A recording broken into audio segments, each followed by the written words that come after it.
মন ভালো না থাকলে কিছুই ভালো লাগে না। যে দেখেন আজকে আমার অনেক খারাপ অবস্থা, আমি টেনশন করতে করতে করতে করতে মাথা ব্যথায় সারাদিন আমি বাঁচতেছি না। তারপরও যেহেতু আমার সহযোগিতা করার লোক নাই বা আমার দেখার মতো কোনো লোক নেই, সেজন্য নিজের শরীর খারাপ থাকলে, অসুস্থ থাকলে নিজের রান্না নিজে করা লাগে।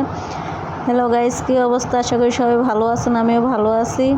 তো এই দেখেন রুই মাছ দিয়ে বেগুন দিয়ে আলু দিয়ে আজকে ঝোল করব। প্রথমে এই তেলটা ভালো করে গরম করে নিয়ে রুই মাছ দুটা লবণ হলুদ দিয়ে মাখাইয়া ভালো করে ভাজা নিতেছে। যেহেতু আমি মানুষ একে খাবো 2 বেলা, আমি খাবার দাওয়ার ঠিক মতো হয় না। একবেলা খাইলে আরেক বেলা খাওয়া হয় না, আরেক বেলা খাইলে আরেক বেলা খাওয়া না।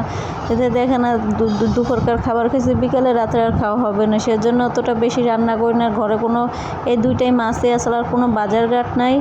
বাজারঘাট করতে মন চাইতেছে না, যেহেতু একটু বাইরে কাজ করা হইতেছে। এখন আমার অনেক টাকা পয়সা দরকার, জন্য ঘরে কোনো রকমভাবে চলার চেষ্টা করতেছি, যাতে আমি বাইরের দিকে সামলাইতে পারতেছি। এক ধোকা বাজার পাল্লাই করে আমার কতগুলো টাকাও নষ্ট হয়েছে। আমি অনেক টাকা ঋণ আছি, সেজন্য ভাবতেছি যে নিজে একটু কষ্ট করে চলে, তারপর যদি একটু কাজটা মাগাইতে পারে, যদি যে লোকটা আমার সাথে প্রতারণা করছে তারা যদি একটু আমি শাস্তি দিতে পারি, তাহলে আমার একটু কিছুটা হলে আমার স্বস্তি আসবে, বা আমি নিজে বুঝ দিতে পারবো, বা আমি ওরে জিজ্ঞাসা করতে পারবো কেন আমার সাথে এরকমটা করছে।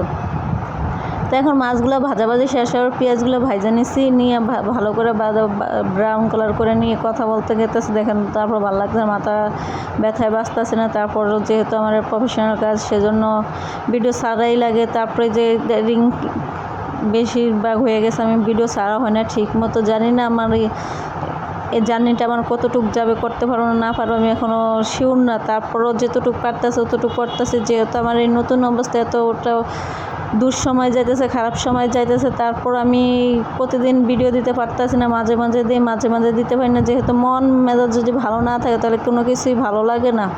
সেজন্য যেটুকু পারি অতটুকুই করি। জানি না আমার ফেসবুক কি আদৌ লাইনে রাখবে না রাখবে, একমাত্র ফেসবুক ভালো জানে। তো এখন বেগুনগুলো ভালো করে কষে নিয়ে পরিমাণ মতো হলুদ, মরিচ সব কিছু, ঘরে কাঁচা মরিচ নাই। আপনারা তো জানেন আমি শুকনো মরিচের তরকারি খাই না। দেখানো যে কথায় আছে না, চোদনে পড়লে মদ্দায় গাছ উঠে, একটা প্রবাদ বাংলায় আছে না। তো আমার অবস্থায় সেটা, ঘরে কাঁচামরিচ নাই, নিচে যাবো কাঁচামরিচ আনার আসামিতে ঘরে বাজারঘাট কিছুই নেই।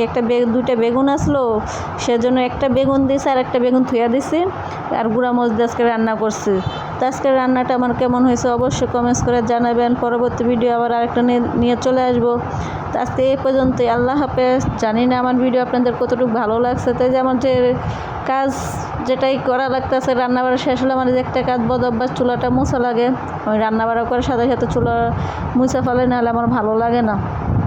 আজকে ভিডিওটা কেমন হয়েছে অবশ্যই কমেন্টস করে জানাবেন। আজকে এই পর্যন্তই।